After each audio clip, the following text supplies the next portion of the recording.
My name is Brenda Collins, and at my dad's 60th birthday party, my sister's son stood up in front of our whole family, pointed his plastic cup at me, and said I was just the sad aunt who buys love. For a second, nobody moved. Then the room exploded into laughter. My sister covered her mouth like she was shocked, but she was laughing the loudest. My parents didn't say a word.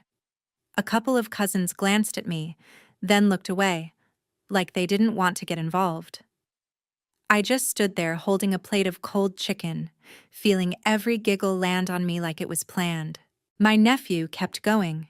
He joked about how I always show up with gifts, how I throw money at everyone because I'm lonely, how I'd never had a family of my own, so I was trying to rent one. Someone actually clapped. Someone else said, "He's just being honest." I could have yelled. I could have told them exactly who was paying for his apartment, his classes, half the bills that kept this family afloat. Instead, I set my plate down, straightened my dress, and walked out of that church hall without saying goodbye. On the drive home, my phone buzzed with messages about how I was too sensitive and couldn't take a joke. I didn't answer any of them. I just kept repeating one thought in my head over and over.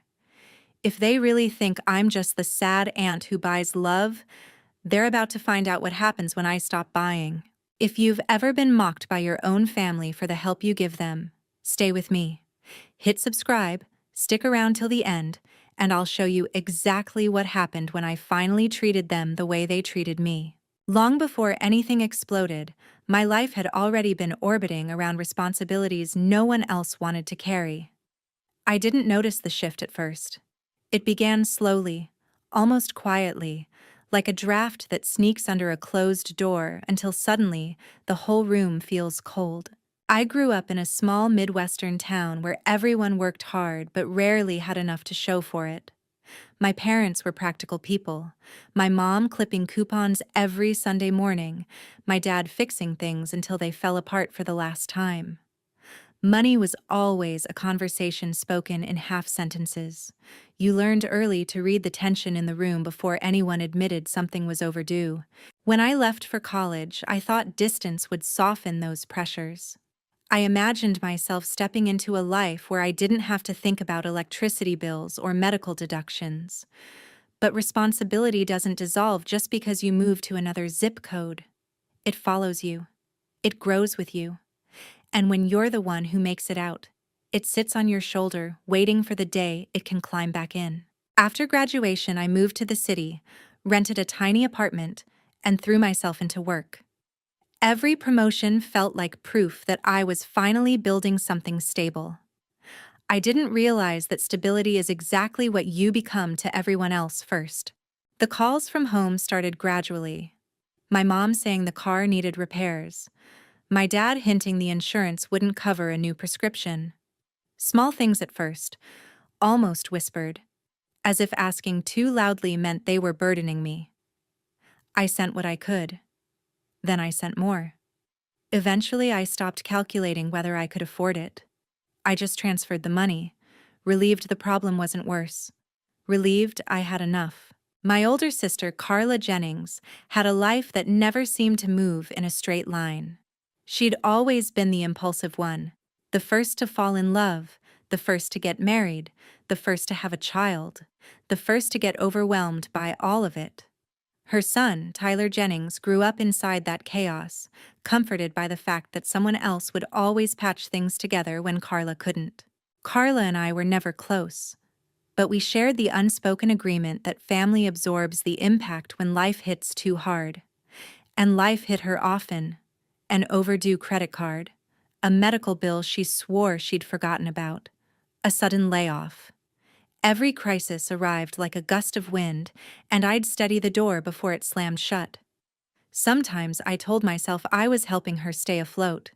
Sometimes I knew I was the only one keeping her from sinking. Years passed that way, me climbing in my career, them balancing on whatever support I sent back. My parents' health wavered. Carla's finances cracked in predictable cycles. I became the safety net, stretched thin but never torn, because I didn't allow myself to break. It felt easier to be dependable than to watch everything collapse without me. When Tyler reached college age, Carla insisted he deserved a real chance. I agreed. He was smart, charismatic, the kind of kid who could shine if given structure. But structure costs money, and Carla didn't qualify for student loans without a co-signer. My parents couldn't help. That left me. I remember sitting at my kitchen table staring at the loan documents, pages of small print detailing years of payments and interest. Signing meant tying myself to his future in ways he might never understand. Not signing meant leaving him strapped to the same limited possibilities we'd all grown up with. I signed. It didn't stop there. Tuition deadlines arrived faster than Carla could keep up. Housing deposits were due before she'd even processed the last bill. Tyler needed a place near campus, textbooks priced like luxury items, groceries that seemed to multiply. Every new expense found its way to me. And because I still believed I was helping someone rise instead of enabling them to lean, I kept saying yes. There's a strange thing that happens when you become the reliable one. People stop seeing the effort behind the reliability. They stop noticing the extra shifts you work or the things you sacrifice to keep every plate spinning. They only see the hand that keeps reaching out. They assume it will always be there. By the time Tyler settled into his off-campus apartment, half of his life rested on my name. His loans, his housing, his ability to stay enrolled. Carla thanked me once in a voice that sounded more relieved than grateful. My parents said I was doing what family does, and I told myself that was enough. But underneath it all, something subtle was changing. Not in them, in me. A kind of quiet fatigue. The sense that I was holding up more weight than I should. The realization that I had built an entire scaffolding beneath people who rarely looked down to see it. I didn't know it then, but every transfer, every signature, every responsibility I absorbed was forming the backbone of a lesson they would learn in the hardest possible way. And eventually, the day would come when I stepped back and let them stand on their own legs for the first time. There's a moment after humiliation when your mind stops replaying the scene and starts rearranging itself into something sharper. That shift came to me the next morning, not as anger, but as a clarity I hadn't felt in years, a realization that I'd been holding up an entire structure that no one else even tried to steady, and once you see something for what it is, you can't unsee it. I sat at my kitchen counter with a mug of lukewarm coffee, letting the quiet settle into the room. It felt like standing at the edge of a decision I had avoided for too long. My laptop sat unopened beside me, the cursor on the screen waiting like an invitation. There's a kind of power in not reacting immediately, in letting the dust settle before you choose your next move. I wanted my actions to be intentional, not impulsive, because impulsive decisions can be forgiven. Intentional ones cannot. When I finally opened my laptop, I didn't rush. I navigated through folders, emails, saved documents, every digital thread connecting me to obligations I hadn't realized had become permanent fixtures. I started with the biggest one: housing. Tyler's apartment existed because my financial credibility was attached to it. Without that, the walls around him stood on borrowed time. I pulled up the lease agreement and read it slowly, word by word, not because I needed to, but because I wanted to absorb the reality of what I had allowed. My name was stamped on every page: responsible party, guarantor, emergency contact. It was like looking at a map of how completely I had woven myself into someone else's life. I found the email address for the housing office and drafted a message. I didn't embellish. I didn't explain. I simply stated that I would no longer be financially responsible for the unit and requested instructions on how to terminate my involvement. The words looked stark on the screen, almost foreign, as if someone stronger had typed them. The moment I hit send, something inside me unclenched. Next came the tuition payments. I scrolled through the autopay settings that deducted money without needing my attention. The rhythm of these withdrawals had become so normalized that I'd forgotten they were optional. It felt strange, freeing even, to click disable. A small confirmation box popped up, asking if I was sure. I didn't hesitate. The box disappeared and the page refreshed, blank where the schedule used to be. I leaned back in my chair and breathed. It wasn't triumph. It wasn't revenge. It was a quiet reclamation, the first deliberate step toward letting them live without the cushion I'd built beneath them. The notifications started almost immediately, not from my family, those would come later, but from the systems I had just altered. Housing acknowledged my request and informed me that a reassessment of eligibility would be triggered. The college portal marked the account as pending, a word that carried implications none of them were prepared for. I closed the tabs one by one, feeling the weight shift off my shoulders with each click. For years I'd convinced myself I didn't have a choice, that stepping back meant abandoning them. Now I saw the truth. They were never standing. They were leaning.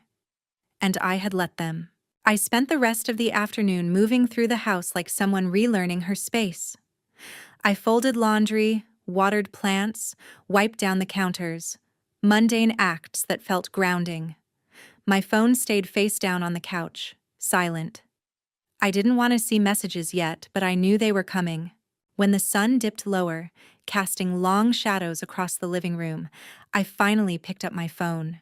Dozens of notifications blinked to life. System updates from housing. Financial alerts from the tuition portal. Nothing personal yet. Just the administrative consequences of my absence rippling outward, announcing the shift before I did. I set the phone aside again.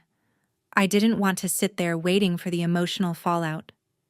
Instead, I stepped outside onto my balcony. The air was cool, steady, indifferent. Everything my family wasn't. I leaned against the railing and let myself imagine what it would feel like to stop cushioning every blow that landed on them. What would they do without the safety net they assumed would always materialize? They were going to find out. Later that night, I powered my laptop back on. Not out of doubt, but to make sure I hadn't missed anything. I reviewed every account linked to my finances, every recurring charge tied to someone else's needs. With each cancellation, a new corner of my life returned to me. It struck me how quietly these obligations had attached themselves, how easily love becomes labor when no one else steps in to share it. By the time I closed my laptop for the second time, the room felt different. Lighter. Like I'd finally stopped dragging something heavy behind me. I knew the silence wouldn't last. Families like mine don't notice the support you give, but they notice the moment it disappears. The financial systems were already adjusting to my absence. The emotional systems would follow soon enough. But for the moment, there was peace. An unfamiliar kind. The sort that comes from choosing yourself after years of choosing everyone else. It wasn't revenge. Not yet. This was just the beginning. The quiet before the first ripple reached them. The shift didn't take long to reach them. It was almost eerie how quickly silence on my end turned into noise on theirs.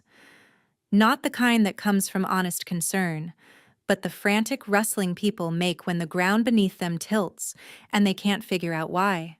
The first ripple arrived mid-morning, a single vibration, then another, then a steady stream as if my phone had been shaken awake. I didn't reach for it right away.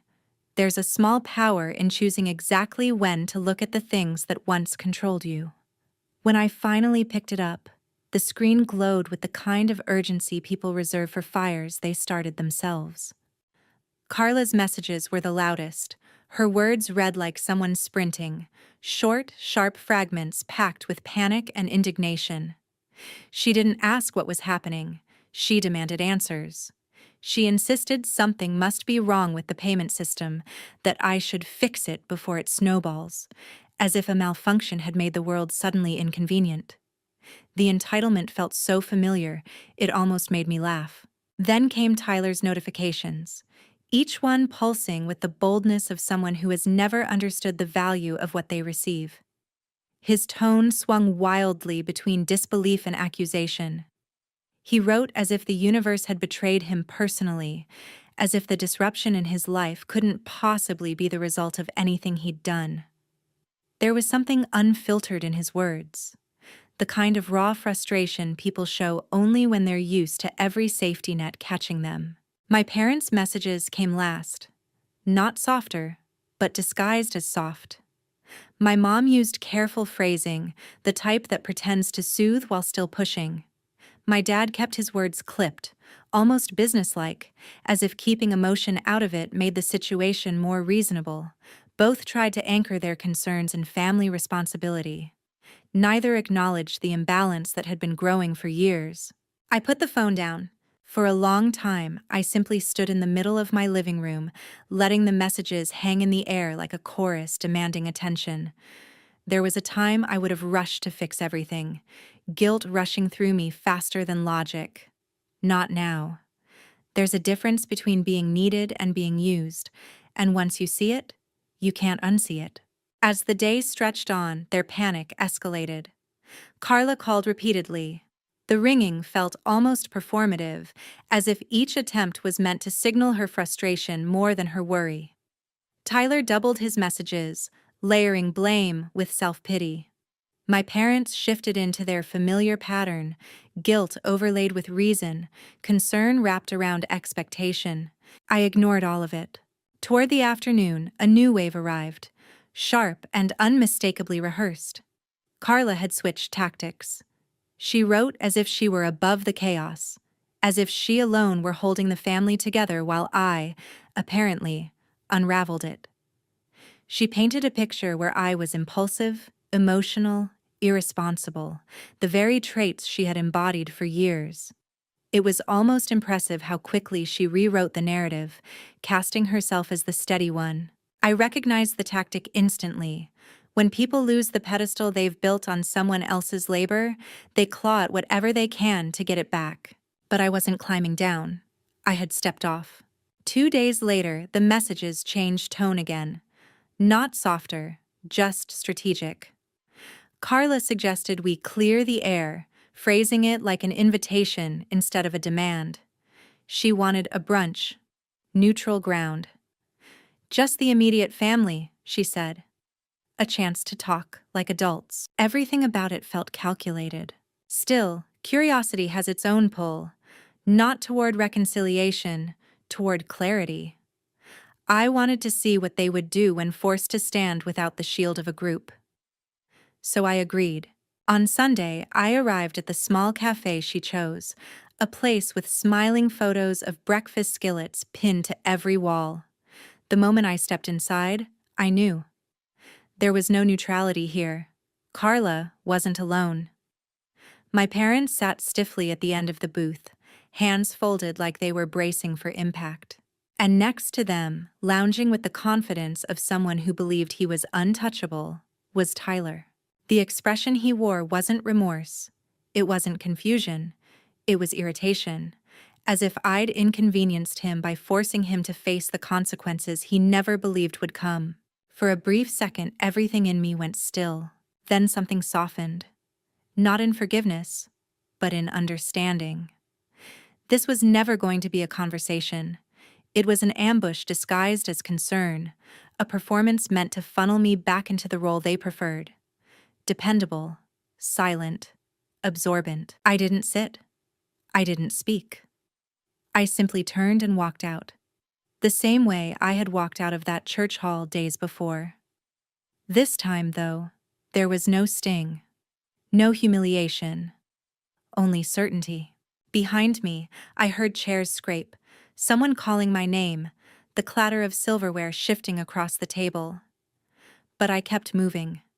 The air outside felt different, cleaner, lighter, like I'd stepped out of a room filled with smoke I'd never noticed until it cleared.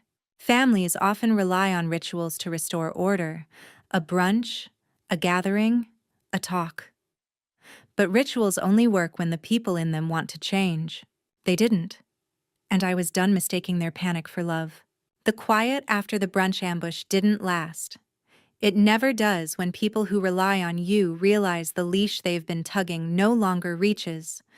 The shift began subtly, like a temperature drop before a storm, then surged into something fierce enough to rattle the calm I'd carved out for myself. It started the following morning, long before sunrise, when most of the city was still wrapped in darkness. A string of notifications stacked themselves across my phone in rapid succession. I didn't have to open them to know the tone had changed. Panic always comes first. Rage follows.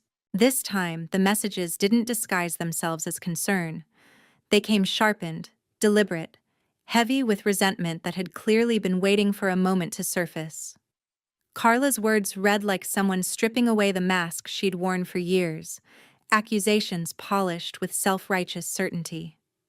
She framed my silence as aggression and my boundaries as betrayal, emphasizing how much strain I was putting on the family.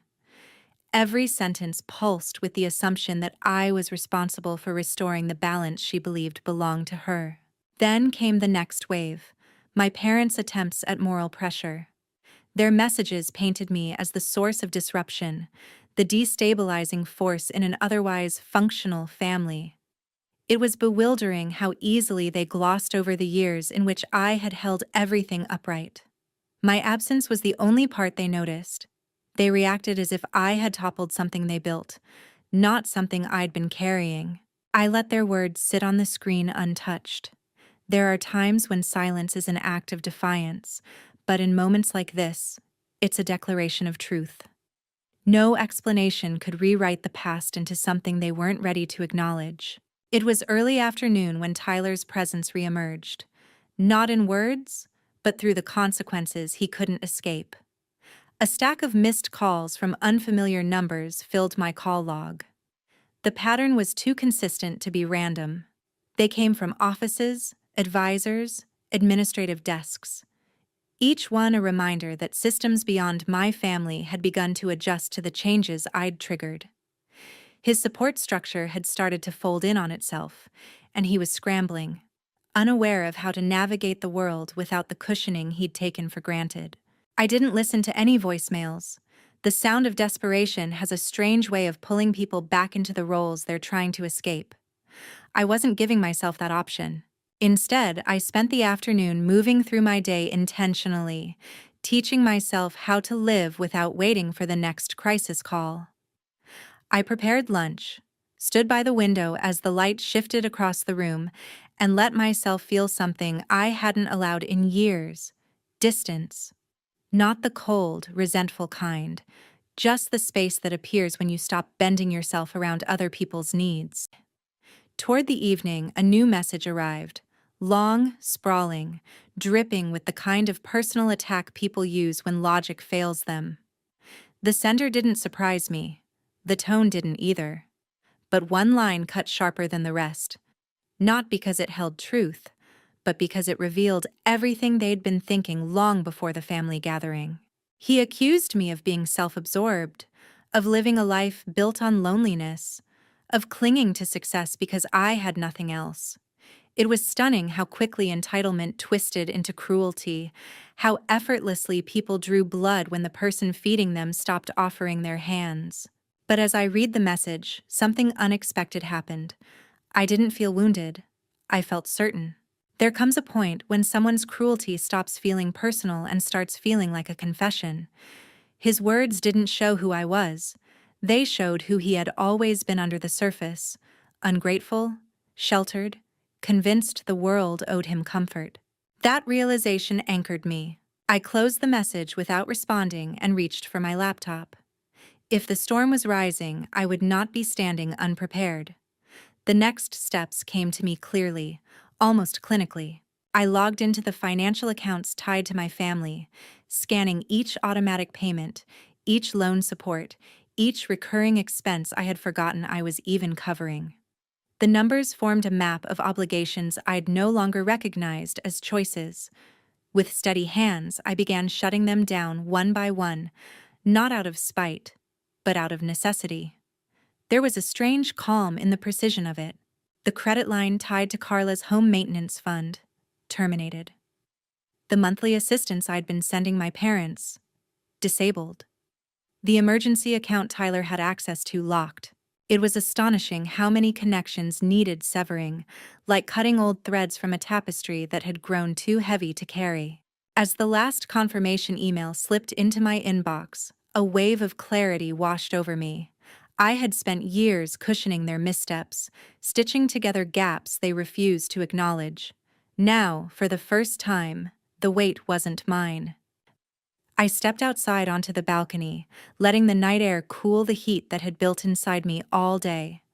Below, the city moved on without knowing anything about the fissure widening within my family.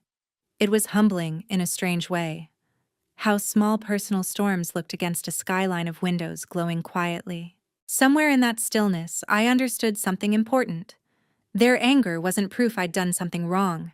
It was proof I'd finally done something they couldn't control. The consequences they faced weren't punishments. They were simply the return of responsibility to the people it belonged to. And for the first time, I felt ready for whatever came next. There's a particular silence that comes after people exhaust every strategy they know. Denial, anger, guilt, manipulation, and realize none of it is working. That silence arrived a few days after I cut the last financial thread. Not peaceful or reflective, but heavy, like the air before something breaks. I first sensed the shift through the absence of notifications.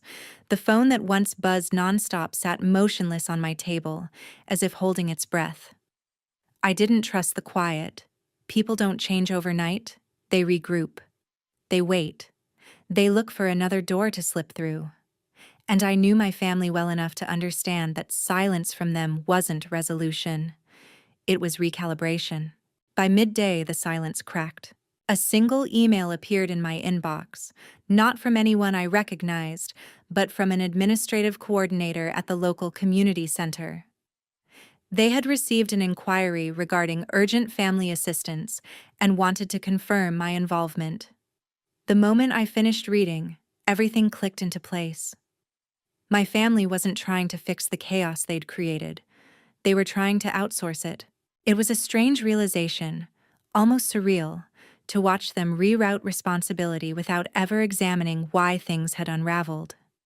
They weren't looking for solutions. They were looking for substitutes.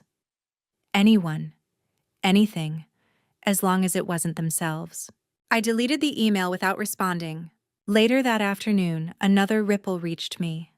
A distant relative I hadn't spoken to in years, someone who never remembered my birthday but always remembered family gossip, sent a message filled with concerned phrasing that didn't mask its purpose. My family had begun circulating a narrative, one that painted themselves as victims of an abrupt crisis and me as the catalyst.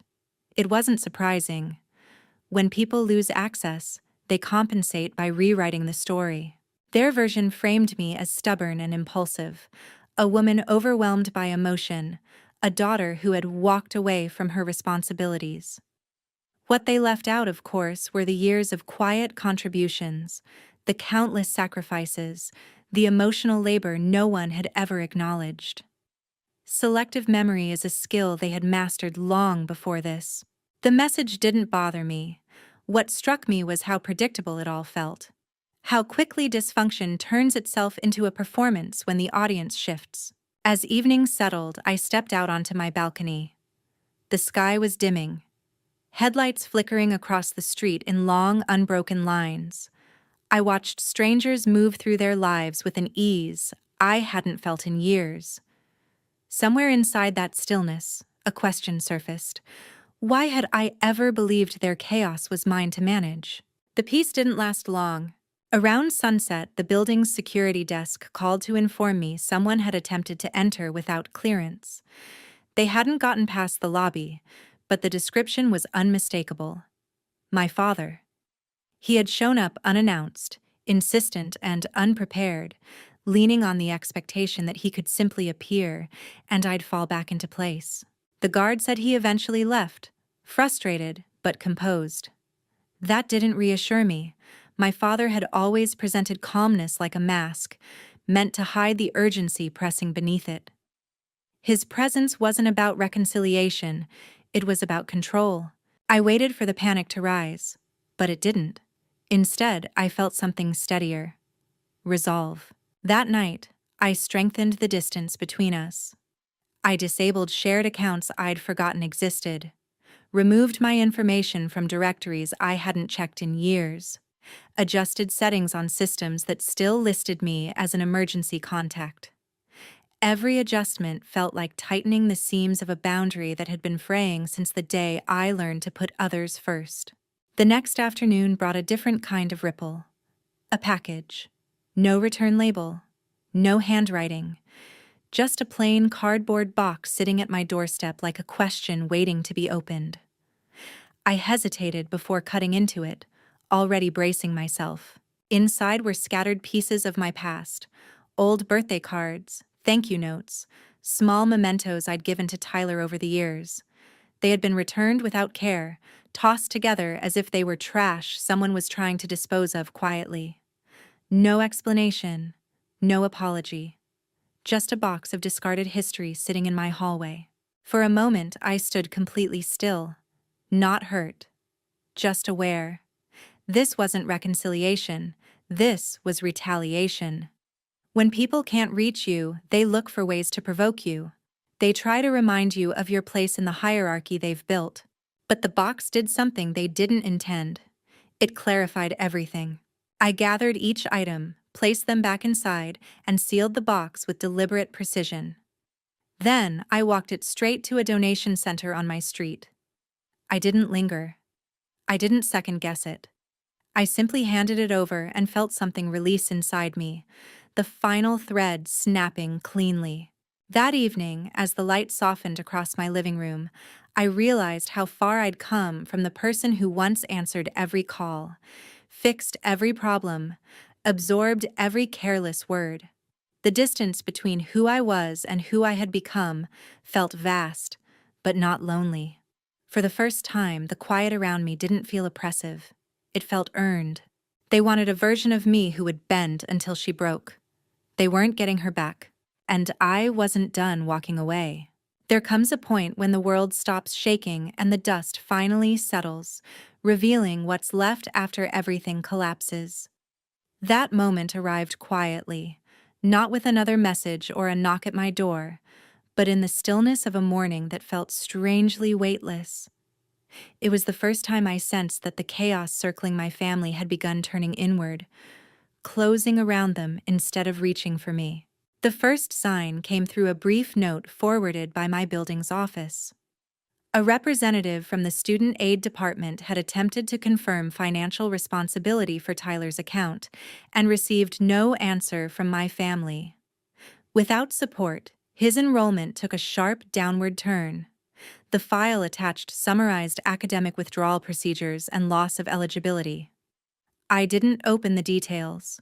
It wasn't my story anymore, and whatever consequences fell, they belonged to him now. Later that week, a neighbor mentioned seeing someone pacing outside the building, frustrated and restless. She described a young man with a defeated posture, clutching something tightly. I didn't need a name to understand who it was. The image lingered in my mind longer than I expected. Not out of guilt, but recognition. Some lessons demand discomfort. Some realizations only take shape when the safety net disappears. My parents remained silent. Not the angry, echoing silence from before, but something hollow and resigned. The kind that settles in when people realize the tools they once used to control a situation no longer work. Their absence felt almost unfamiliar. For so long, I had lived in constant reaction to their needs, expectations, and disappointments. Now, their distance felt like an empty room I no longer needed to fill. Carla's unraveling reached me through indirect channels, small fragments from extended relatives, a passing comment from an acquaintance, whispers carried through the loose web of people who enjoy attaching themselves to family tension. Her polished facade had begun to crack. Without my financial cushion supporting the household she curated so carefully, responsibilities piled up faster than she could distribute them. Bills surfaced, repairs stalled. Obligations she used to ignore now demanded attention. It was the first time she had ever been forced to stand without the invisible scaffolding she assumed would always be there. None of it brought me satisfaction. It simply confirmed the truth I had avoided for years. People don't appreciate foundations they never realize they're standing on. One afternoon, as winter light spilled across my living room, I opened a blank notebook. Something I hadn't done in a long time. I wrote down the names of the people I had been supporting. Not out of resentment, but clarity. Seeing the list on paper made the weight measurable, visible. And beside each name, I wrote one quiet sentence. Not mine to carry anymore. A strange peace washed over me. In the evenings, I took long walks through my neighborhood. The streets felt different, steady, uncomplicated.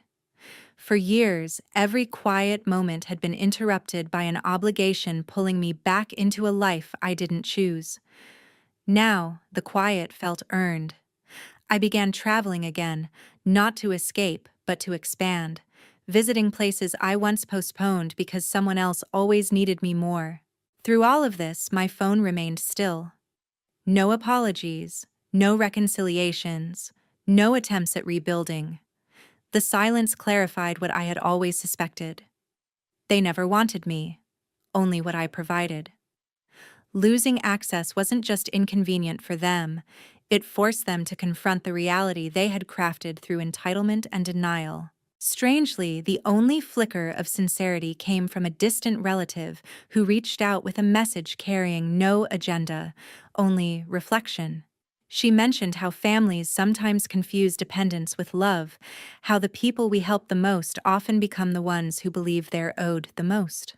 Her words didn't heal anything, but they offered a perspective untouched by manipulation. As days turned into weeks, I noticed something change inside me. I no longer replayed the moment in the fellowship hall, the laughter spreading through faces I once trusted.